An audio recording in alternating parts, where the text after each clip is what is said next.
with us. It's time now to take a look at stories making headlines on Nigerian newspapers. And I begin with the Nigerian News Direct. NDLEA uncovers 194 billion naira cocaine warehouse in Lagos. One Jamaican, 3 drug barons arrested. It gladdens my heart, says Buhari. Clamping down on drug cartels, good for economy, addresses insecurity. Experts reacting there. All right, now we move to the First News newspaper. Biggest haul. NDLEA raids cocaine warehouse in Lagos, seizes 193 billion naira drugs. You find the details on the front page of the First News newspaper. To the Nation News now. Our federal government plans salary raise to cushion inflation effects. Oshomole knocks governors not paying 30,000 naira monthly wage. Federal government plans salary raise to cushion inflation effects. Oshomole knocks governors and not paying 30,000 naira monthly wage. You find the details on the front page of the Nation newspaper. To the front page of the Daily Times now. Federal government to review minimum wage, says Ngige. Denies dragging ASUU to court over prolonged strike. Blames Varsity Teachers Union for refusing to give counteroffer to the federal government. All of the details on the front page of the Daily Times. And to the front page of the Daily Trust now. ASUU strike. Federal government under pressure as students ground Lagos airport. Domestic foreign airlines suffer delays. Bajabiamila meets Adamu ASUU leaders today. Court rules on government suit tomorrow. All right, so you find the details on the front page of the Daily Trust.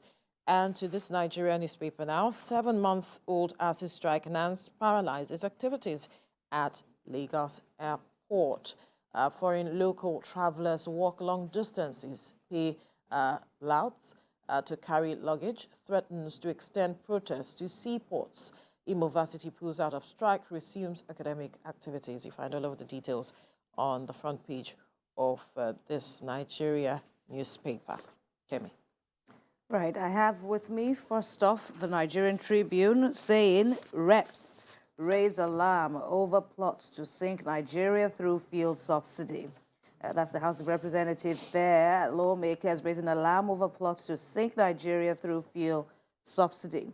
Now to the Guardian. Payment of fuel subsidy is organized crime. That's according to the Labour Party's presidential candidate, Peter Obi. To Business Day, which says bank lending jumps 76% in 3 years on CBN policy. Bank lending jumped 76% in 3 years on CBN policy. We check out leadership next, which is headlining the Queen Elizabeth II's funeral on Monday, where world leaders and indeed the world bid final farewell to Her Majesty. That's on the front page of the leadership. And still on the Queen's funeral on Monday, the Punch is also leading with that big story saying world leaders and more than 4 billion audience bid farewell to the late Queen. Still the situation or the trend for Blueprint as we see next. At Queen Elizabeth's burial, world stands still. King Charles fights back tears. President Joe Biden of the United States shunts 14 rows back in seating plan, giving precedence to Commonwealth leaders instead of the U.S. president who normally occupies the front row at world events. And for former President Olusegun Obasanjo, he says, I had a perfect relationship with Her Majesty. Finally, on the Gulf News, a Saudi-based newspaper, it's still all about the Queen as she is finally laid to rest. Right. So let's quickly look at this story that has to do with the ASUU strike. We saw NANS, that's the National Association of Nigerian Students, and their representatives across states going out to protests. Yesterday, it was the airport area, the local and international airport route that was blocked by these students because they are trying to put pressure on the federal government to address the matter of the 7-month-long strike. We saw a lot of persons, those who were traveling, trekking, and some, as it has been reported, had to pay louts to help them, with their baggage to the airport. And some persons had to cancel or reschedule their flights because they couldn't, go that far with trekking. This, they are saying, is to put across a message to the federal government to look at the strike, have resolved the strike with the federal government. And I'm wondering if this is a strategic move by the NANS itself, if it will achieve anything, Sam. Well, that is to be seen. What I was worried about was that the NANS itself was not able to organize a big crowd. I don't think there are more up to 50 of them who are there. I think there were more than 50, but yeah, you're right. It wasn't a big crowd. But even if there were 10, they were not. That's enough number to create trouble because nobody wants to drive and crush students. But the students also, in their calculation, have gone to the people to create problem rather than the government. I don't know what the wisdom in the strategy is, because if the problem is to gain the attention of the people, then you are giving discomfort of the government. You are giving discomfort to the people. So what is the idea of it, the rationale of it? I understand the fact that to gain attention, but the attention is already there. Why don't you go to a more important institutional roadblocks to do things, to get these things done? Even when in those days we used to riot or protest, we protested on the highways, but you didn't stop vehicles from moving. You just did it on sidewalks and you still gained attention. Absolutely. But that's what they could have done. They could have gone to the highways and walked around the streets and they would still gain public attention. The problem is that they don't have the numbers to gain attention, so they want to use the small numbers there to stop movement. It doesn't seem like they know how to galvanize the crowd of students.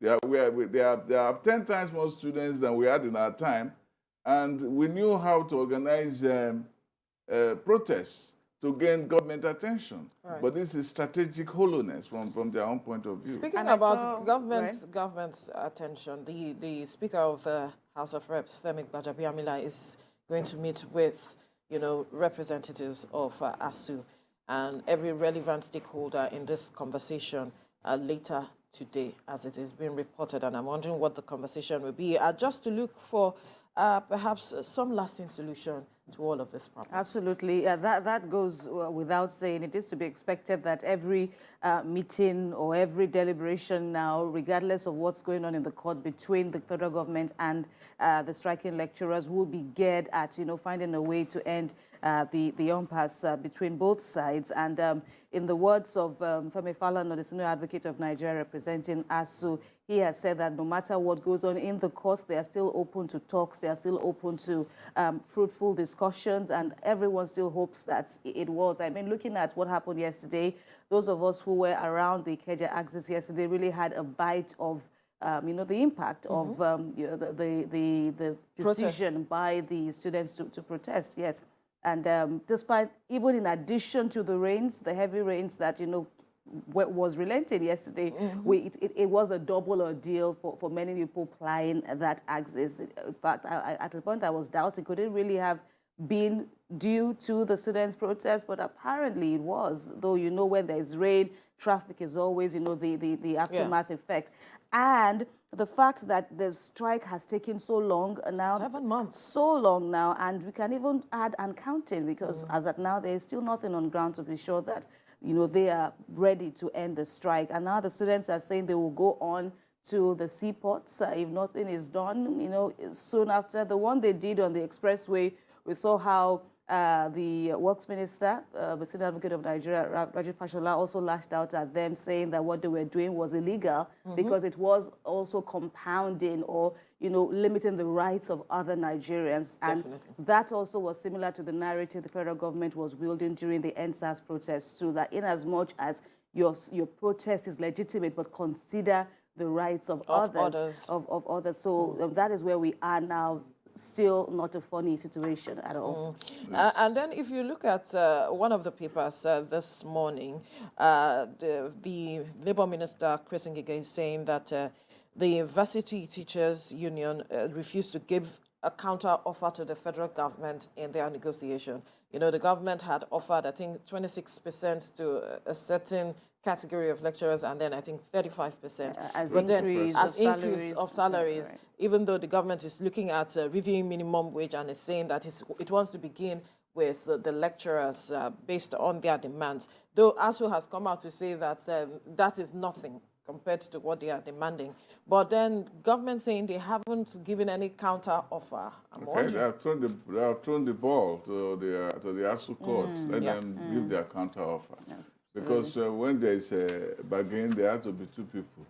All right. Can two work together except they be agreed? That's the big question. Yeah.